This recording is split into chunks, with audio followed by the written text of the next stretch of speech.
नमस्कार, मैं हूं पंकज सिंह जाडेजा। हमारा उद्देश्य है राष्ट्र से स्नेह, राष्ट्र का सम्मान। अब देखते हैं आज की टॉप हेडलाइन।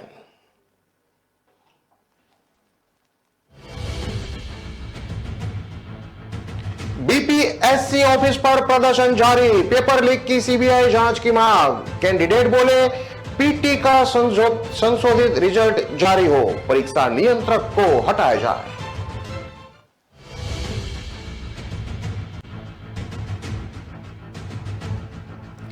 पटना में भीषण आग लगी, मां बेटे की हालत गंभीर। नारायण अपार्टमेंट के फ्लैट में लगी आग, 3 घंटे बाद आग पर पाया गया काबू।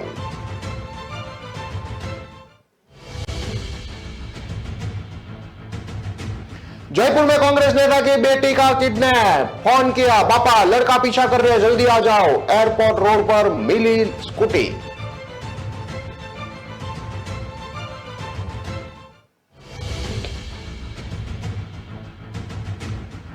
आर्मी एयरफोर्स ने 10 सेकंड में तबाह किए दुश्मन के ठिकाने। रेगिस्तान में टैंक, सुखोई और हेलीकॉप्टर से दागे बम। तबाह की लोकेशन भी मिल सकती है। अब देखते हैं खबरें विस्तार से।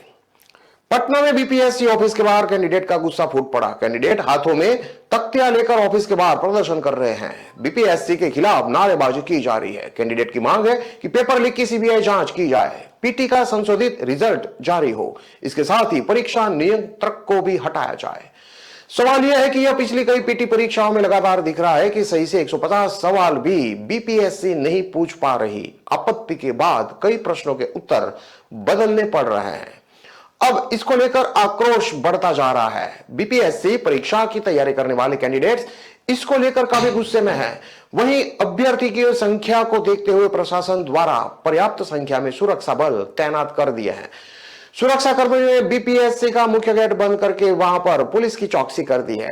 राष्ट्रीय छात्र एकता मंच के अध्यक्ष दिलीप कुमार ने कहा कि बीपीएससी की मनमानी, तानाशाही और भ्रष्टाचार के खिलाफ स्टूडेंट का प्रदर्शन किया जा रहा है। उनकी मांग है कि बीपीएससी ने 6-7 प्रश्नों का उत्तर गलत दिया है, इसलिए सभी कैटेगरी में इतना कट ऑफ कम करके एक्स्ट्रा रिजल्ट दिया जाए। ऐसा 53-55वीं पीटी परीक्षा में किया गया था कि हाई कोर्ट के निर्देश के बाद आयोग ने सुधार करके रिजल्ट दिया था। आपको बता दें कि बिहार लोक सेवा नए चेयरमैन अतुल प्रसाद ने परीक्षा को पारदर्शी और फुल प्रूफ बनाने के लिए कई सुधारात्मक कदम उठाए हैं।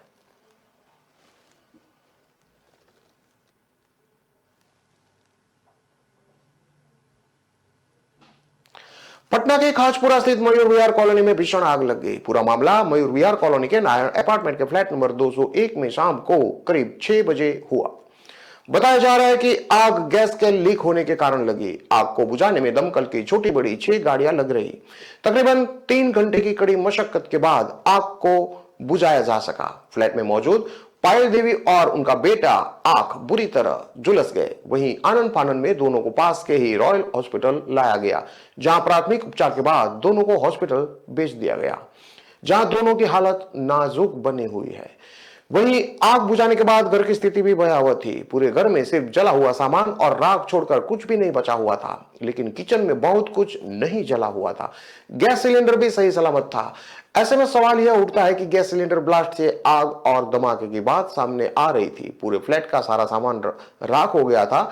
घर के पंखे टेढ़े मेढ़े हो गए थे। घर की दीवार, घर की छत, घर का फर्श, सब कुछ जलकर टूट गया था। सोफा, बेड, टीवी, कपड़े सब कुछ जलकर राख हो गए थे, लेकिन किचन ठीक ठाक स्थिति में था।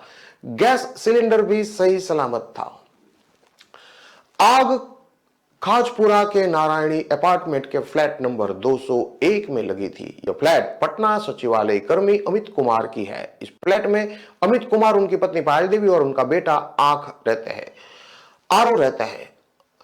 अमित घटना के समय मौजूद नहीं थे, वे अपने ऑफिस में थे। पड़ोस के लोगों का ऐसा कहना है कि गैस पहले से लीक हो रहा था।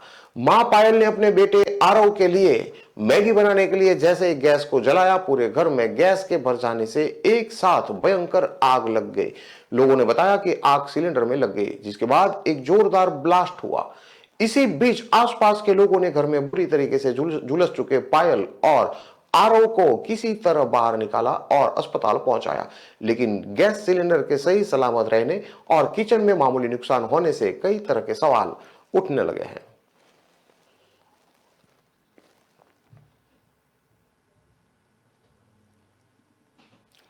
जयपुर में कांग्रेस नेता गोपाल केशावत की बेटी के किडनैपिंग का चौंकाने वाला मामला सामने आया है। वारदात के समय बेटी ने केशावत को फोन भी किया, कहा कुछ लड़के पीछा कर रहे हैं, पापा जल्दी आ जाओ। केसावत ने सोमवार देर रात प्रताप नगर थाने में अज्ञात बदमाशों के खिलाफ बेटी को अपहरण करने का मामला दर्ज कराया है। उधर सीएसटी और पुलिस टीमें अभिलाषा केशावत की तलाश में जुट गई है। रिपोर्ट में बताया गया है कि अभिलाषा स्कूटी से सब्जी लेने के लिए एनआरआई सर्किल तक गई थी। वापस नहीं लौटी तो परिवार ने ढूंढना शुरू किया। जब कुछ पता नहीं लगा तो रात को थाने में मामला दर्ज कराया। इसी बीच मंगलवार सुबह स्कूटी एयरपोर्ट रोड पर लावारिस खड़ी हुई मिली। प्रतापनगर सीआई भजन लाल ने बताया कि मामले की गंभीरता को देखते हुए हर पहलू पर जांच की जा रही है। वारदात स्थल के आसपास लगे हुए सीसीटीवी कैमरों को फुटेज को खंगाला जा रहा है। वहीं केसावत ने additional police commissioner Ajay Pal Lamba को ज्ञापन देकर जल्द से जल्द बेटी को ढूंढने की भी मांग की। उन्होंने कहा कि अगर किसी वीवीआईपी की बेटी या डॉग होता तो उसका सीसीटीवी मिल जाता। 15 घंटे में हमें फुटेज या लोकेशन तक ट्रेस करके नहीं बताया गया है। अधिकारियों से मांग है कि बेटी को सर्कुलेशन सकुशल ले आए। कुछ संदिग्ध लोगों ने नाम भी मैंने इंचार्ज को बताए हैं। 2-3 महीने पहले मेरी गाड़ी के भी शीशे तोड़े गए थे। मैंने पहले भी सुरक्षा मांगी थी। गोपाल केशावत ने पुलिस को बताया कि अभिलाषा सोमवार शाम करीब 5:30 बजे घर से निकली थी। इसके बाद 6:05 पर उसने मुझे फोन करके कहा कि पापा मेरे पीछे लड़के पड़ गए हैं, तुरंत गाड़ी लेकर आओ। इस पर परिवार के अन्य सदस्यों के साथ में तुरंत गाड़ी लेकर एनआरआई सर्किल के पास पहुंचा। तब वहां पर न तो उनको बेटी मिली और न ही उसकी स्कूटी। बेटी को फोन लगाया तो उसका मोबाइल स्विच ऑफ आया। उसके बाद अपने रिश्तेदार और परिचितों के साथ मिलकर आसपास का पूरा इलाका छान मारा, लेकिन कहीं पर भी बेटी का कोई सुराग नहीं मिला। इसके बाद देर रात प्रतापनगर थाने पहुंचकर मामला दर्ज कराया गया। जिस स्कूटी पर अभिलाषा सब्जी लेने गई थी उस स्कूटी को आज सुबह गोपाल ने ही एयरपोर्ट रोड पर लावारिस खड़ा हुआ ढूंढ लिया है। फिलहाल पुलिस एनआरआई सर्किल के साथ साथ जिन स्थानों पर स्कूटी बरामद हुई है वहां तक लगे तमाम सीसीटीवी कैमरों के फुटेज को खंगाल रही है। केसावत गहलोत की पिछली सरकार में राजस्थान धुमंतु बोर्ड के अध्यक्ष रह चुके हैं, साथ ही धुमंतु प्रकोष्ठ का अध्यक्ष रह चुके हैं। इसके साथ कांग्रेस में काफी लंबे समय से वो एक्टिव भी रह चुके हैं।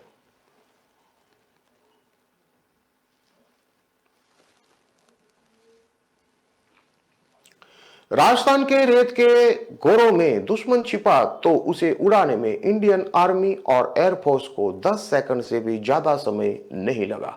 दोनों सेनाओं ने हेलीकॉप्टर और टैंक की मदद से दुश्मन को उड़ा दिया। बीकानेर में महाजन फील्ड फायरिंग रेंज में युद्धाभ्यास शत्रुनाश के दौरान ऐसा करके दिखाया गया।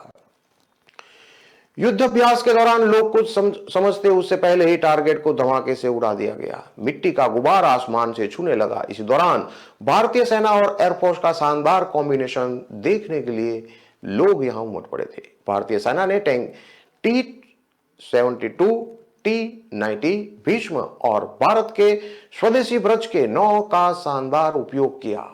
इस दौरान रेगिस्तान में ही टारगेट बनाए गए इन डेमोन्स्ट्रेशन को टारगेट को दुश्मन माना गया जो रेगिस्तान में कहीं छुपे हुए थे। ऐसे में इंटेलिजेंस रिपोर्ट के आधार पर पहले टारगेट तय किया गया। देखते ही देखते सेना के टैंक दन दनाते हुए आगे बढ़े। आर्टिलरी गन के साथ हमला शुरू हो गया। तभी एयरफोर्स अपने फाइटर प्लेन के साथ मैदान में उतरा। दुश्मन का कंफ्यूजन हो गया कि वो थल सेना का जवाब दे या फिर इंडियन एयरफोर्स का। वो कुछ समझ पाए उससे पहले दोनों ने मिलकर दुश्मन के सभी ठिकानों को उड़ा दिया। न सिर्फ टैंक और फाइटर प्लेन बल्कि बुलंद हौसलों के साथ हाथ में आर्टिलरी गन लेकर दौड़ते जवान भी नजर आए। सप्त शक्ति कमान के general officer commanding in chief as Pindar ने इस युद्ध अभ्यास को देखने के बाद कहा कि हमारी दोनों सेनाएं साथ मिलकर काम कर सकती है। दुश्मन पर दो तरफा हमला उन्हें संभलने का मौका भी नहीं देगा। भारत निर्मित हथियारों का इस युद्ध अभ्यास में शानदार उपयोग किया गया। नई तकनीक के साथ भी सेना के जवान काम करने लगे हैं। भारतीय सेना के टैंक का दुश्मन को पता नहीं चला, इसलिए पहले क्षेत्र में धुआं किया जाता है, फिर एक साथ टैंक दन दनाते हुए आगे निकल जाते हैं। 10 से ज्यादा टैंक में गोरों में ऐसे दौड़ते हैं, ऐसे कुछ भी उबड़ खाबड़ नहीं है। BMP-2 के साथ स्वदेशी सारंग गन कवर देती हुई नजर आती है। गोरों में बनाए हुए दुश्मन के सांकेतिक ठिकानों पर हमले करने के लिए सेना की इंटेलिजेंस भी काम करती है। थर्मल इमेजर, बैटलफील्ड रडार आदि भी युद्ध क्षेत्र के काम करते नजर आए। इसके अलावा 2 लाइट कॉम्बैट हेलीकॉप्टर भी दिखेंगे जो 2 जिप्सी को जमीन पर उतार देते हैं। दुश्मन पर सटीक हमला करने के लिए सुखोई विमान भी नजर आया। इस विमान से 2 बम गिराए गए, इससे पूरे क्षेत्र की जमीन हिल गई। इसके साथ ही हेलीकॉप्टर से हमले शुरू हो गया। दरअसल दुश्मन पर 3-4 बार एक साथ हमला किया गया। एक तरफ थल सेना बम गन से हमला करती रही, दूसरी तरफ वायुसेना के हमले करती रही। इस दौरान वायुसेना के एयर डिफेंस सिस्टम ने पूरे इलाके को स्कैन किया। सेना के ड्रोन इधर से उधर उड़ते नजर आए। उसका सीधा संपर्क टेक्निकल टीम से था। इस दौरान ड्रोन से जानकारी जुटाई गई कि दुश्मन कहां कहां पर छिपा हुआ है।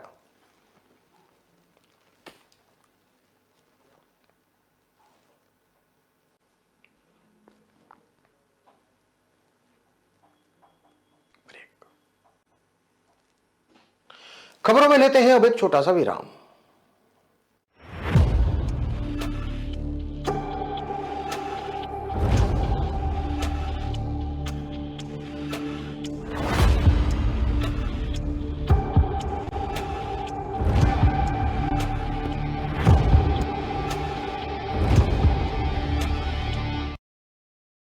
दिल का परिंदा उड़ चला, अंदाज अपना मन चला, खुद की तो सुन ले, जी भर के जी ले, रुक जाना तू अब ठहर। Lyra, anytime, anywhere. Lyra, everybody loves to wear. Lyra, anytime, anywhere. Chandru, कहाँ ले जा रहा मुझे? किराया पूछा? उबर ऑटो है मैम, किराया सही है। जो सोचे जो चाहे वो करके दिखा दे। किराए पर नोक झोंक छोड़ो, उबर ऑटो से बस सोचो और चल पड़ो। उबर, बस सोचो और चल पड़ो।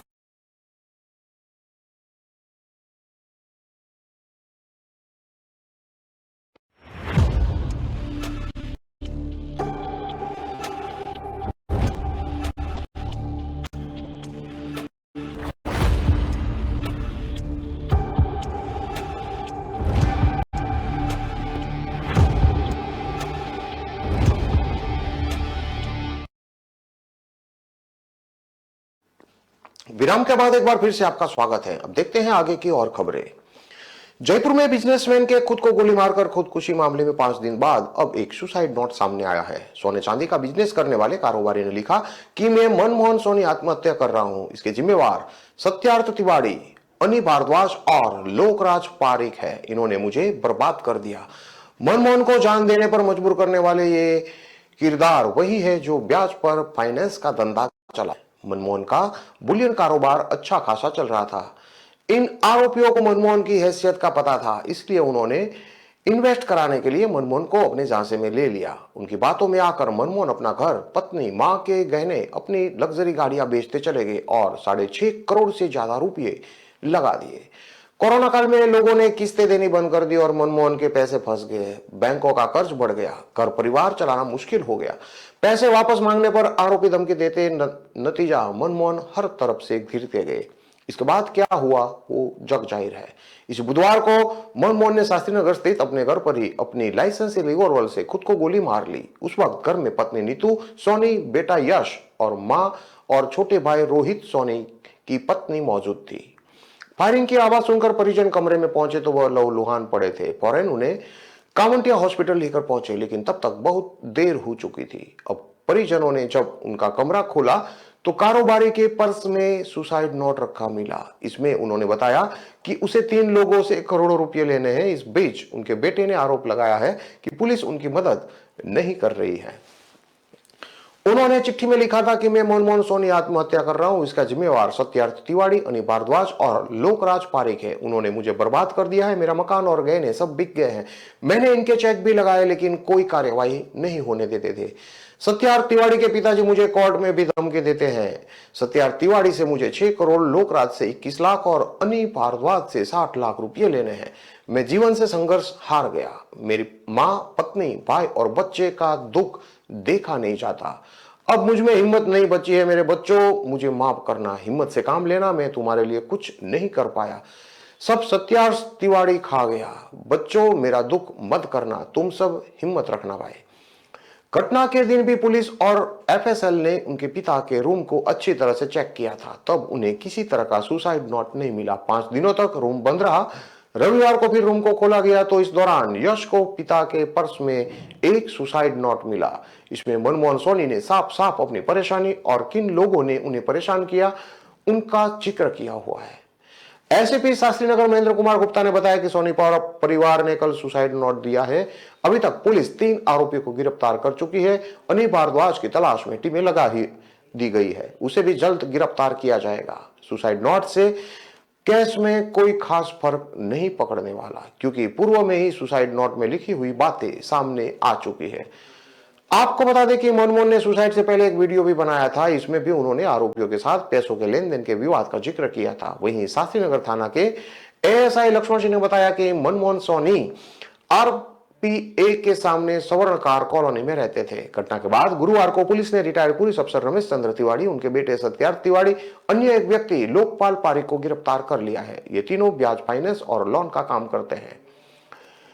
मैं सुसाइड करने का कई बार मन बना चुका हूं, इसे लेकर वह कई बार वीडियो भी बना चुका हूं, लेकिन हिम्मत नहीं हुई। मेरी आत्महत्या का जिम्मेवार सत्यार्थ तिवारी, यथार्थ तिवारी, रमेश चंद्र तिवारी, एनी भारद्वाज और लोकराज पारिक है। इनको सजा मिलनी चाहिए, ऐसा उन्होंने एक वीडियो में बताया। मेरे परिवार को इनसे पैसा दिलवाया, बहुत परेशान हो गया हूं, बहुत दुखी हो गया हूं। बैंकों के फोन आ रहे हैं। इन लोगों ने मुझे बैंकों के कर्ज में डुबो दिया है। कर्ज मैं चुका नहीं पा रहा हूं।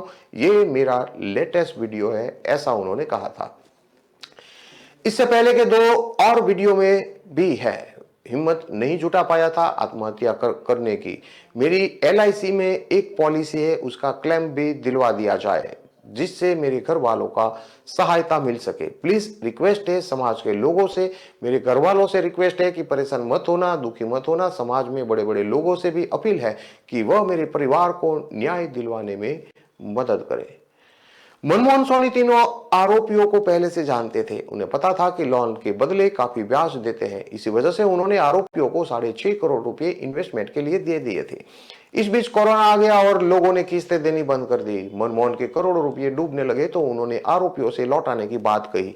बताया जा रहा है कि इन पर आरोपियों ने जब रुपये नहीं आए तो मनमोहन की पत्नी नीतू ने 2020 में शास्त्रीनगर थाने में आरोपियों के खिलाफ नामजद रिपोर्ट दर्ज भी करवाई थी। रिपोर्ट में बताया गया था कि रमेश चंद्र तिवारी ने सत्यार्थ तिवारी के साथ मिलकर पति को झांसे में लिया है। इसके बाद हमारा मकान गिरवी रख के 6.5 करोड़ रुपए पति से ले लिए हैं। अब मेरे पति ने रुपये मांगे तो पहले वह टालता रहा, फिर एक दिन सत्यार्थ तिवारी ने पैसा देने के लिए अपने घर पर बुलाया।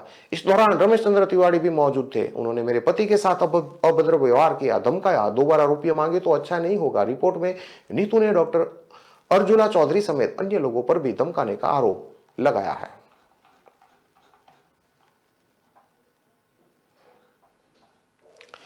अगस्त के महीने में ताजमहल परिसर केरल के पर्यटकों ने नमाज पढ़ी। इसके बाद से नई बहस शुरू हुई कि ताजमहल परिसर में नमाज नहीं पढ़ी जानी चाहिए। हिंदूवादी संगठन कोर्ट जाने की तैयारी में है। आपको बता दें कि ताजमहल की शाही मस्जिद पर नमाज पढ़ी जाती थी, साथ ही सालाना उर्स पर इबादत होती है। इस पर रोक लगाने के लिए हिंदूवादी संगठन प्रयास कर रहे हैं। दरअसल 7 महीने में 3 बार ताज परिसर में नमाज पढ़ी गई, जबकि धार्मिक गतिविधियां इस परिसर में प्रतिबंधित है। अब ताजमहल की शाही मस्जिद पर नमाज पढ़ी जाने की कोई अनुमति नहीं होने का दावा हिंदूवादियों ने किया है। कोर्ट में याचिका दाखिल करने की तैयारी भी कर रहे हैं। वहीं ताजमहल मस्जिद प्रबंधन समिति के अध्यक्ष इब्राहिम हुसैन जैदी का कहना है कि शाही मस्जिद में पर्यटकों के नमाज पढ़ने पर कोई रोक नहीं है। ताजमहल के अंदर मस्जिद है और नमाज मस्जिद में ही पढ़ी जाती है। विभाग ने बिना किसी आदेश के रोक लगाकर विवाद खड़ा किया हुआ है। इसी कारण अनजाने में लोगों से परिसर में नमाज पढ़ने की गलती हो जाती है। रविवार को ताजमहल के गार्डन के अंदर मुस्लिम महिला पुरुष के बैठे होने और पुरुष के नमाज पढ़ने का वीडियो सामने आया था। इसके बाद सोमवार को हिंदूवादी संगठनों ने पुरातत्व विभाग के कार्यालय का घेराव भी किया था, एक्शन की मांग रखी थी। प्रधानमंत्री को संबंधित ज्ञापन सौंपा था। अपनी फजीयत बचाने के लिए पुरातत्व विभाग ने विभागीय जांच और अज्ञात के खिलाफ मुकदमा लिखने के लिए थाना ताजगंज में शिकायत देने की जानकारी दी थी। इसके बाद देश की बन गया था। मंगलवार यानी कि आज अखिल भारतीय हिंदू महासभा के राष्ट्रीय प्रवक्ता संजय जाट ने वीडियो बयान जारी किया है। संजय का कहना है कि आगरा के जाने माने इतिहासकार और लेखक राजकिशोर शर्मा ने साल 2018 में आरटीआई के तहत सवाल किया था कि ताजमहल में नमाज की अनुमति किसने दी है। इसके जवाब में पुरातत्व विभाग ने अनुमति होने का कोई अभिलेख और जानकारी नहीं होने की बात कही थी। इसके बाद सवाल उठे कि सुप्रीम कोर्ट के आदेश से ताजमहल में धार्मिक गतिविधियों पर रोक है, फिर आखिर किसके आदेश पर ताजमहल के अंदर शुक्रवार, ईद और रमजान में नमाज होती है। सालाना उर्स में 3 दिन ताजमहल मुक्त रखकर वहां इबादत करवाई जाती है। अखिल भारत हिंदू महासभा जल्द ही नमाज पर रोक लगाने के लिए कोर्ट जाने का फैसला किया है। ताजमहल मस्जिद प्रबंधन समिति के अध्यक्ष इब्राहिम हुसैन जैदी ने मीडिया से बातचीत में बताया कि ताजमहल पर पहले 5 वक्त की नमाज होती थी। जब ताजमहल रात में बंद होने लगा तो 3 टाइम की नमाज होने लगे। शुक्रवार को ताजमहल बंद रहता है, इसलिए सुरक्षा कारणों से सुप्रीम कोर्ट ने सिर्फ स्थानीय निवासियों के अलावा बाहरी लोगों के नमाज पढ़ने पर रोक लगाई थी। हमने 2018 में इस पर सुप्रीम कोर्ट में याचिका दाखिल की थी, जो सुप्रीम कोर्ट ने खारिज कर दी थी। याचिका आगरा प्रशासन के 24 जनवरी 2018 के आदेश को चुनौती देते हुए दाखिल की गई थी। इब्राहिम जैदी का कहना है कि पुरातत्व विभाग ने ताजमहल की शाही मस्जिद में इमाम नियुक्त कर रखा है, यानी वो मानता है कि यहाँ मस्जिद है, नमाज मस्जिद में ही पढ़ी जाती है। व्यक्ति अपने धर्मस्थल पर ही इबादत करता है। जब मस्जिद है तो नमाज पढ़ने का हक है। देश के कानून की कौन सी आईपीसी की धारा में अपने धर्मस्थल पर इबादत करना अपराध है, यह कोई हमें बता दे, ऐसा उन्होंने कहा। जैदी के अनुसार यह सिर्फ कंट्रोवर्सी है। इब्राहिम जैदी का कहना है कि अब पुरातत्व विभाग सुप्रीम कोर्ट का नाम लेकर सिर्फ शुक्रवार को मस्जिद में स्थानीय लोगों के साथ नमाज पढ़ने की अनुमति देता है। हमने उनसे कई बार पत्र लिखकर सुप्रीम कोर्ट के आदेश की कॉपी मांगी है, मगर आज तक वो कॉपी नहीं दे पाए हैं।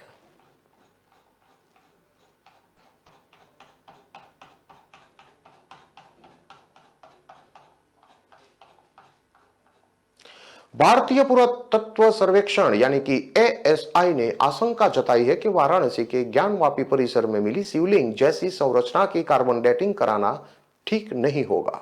ऐसा करने से वह क्षतिग्रस्त हो सकती है। रचना की सही उम्र पता करने के लिए अन्य आधुनिक वैज्ञानिक तरीके का उपयोग किया जा सकता है। इसके लिए 3 महीने का समय मांगा है।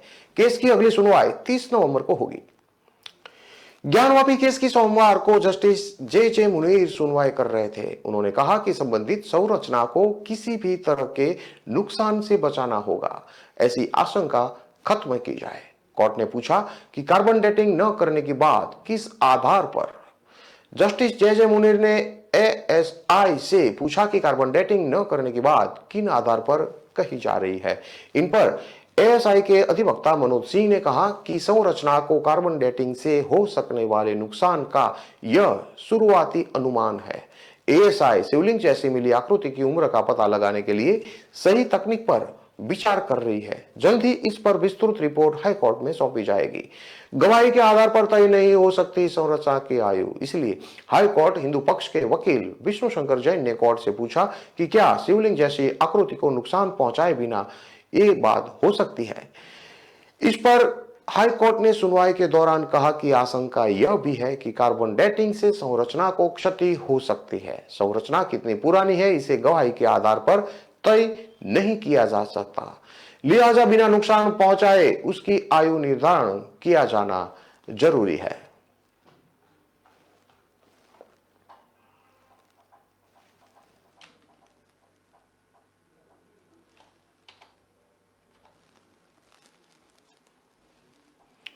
इन सभी खबरों को विस्तार से पढ़ने के लिए आप हमारे वेबसाइट का भी प्रयोग कर सकते हैं। हमारा वेब का पता है www.kalamkartavya.com।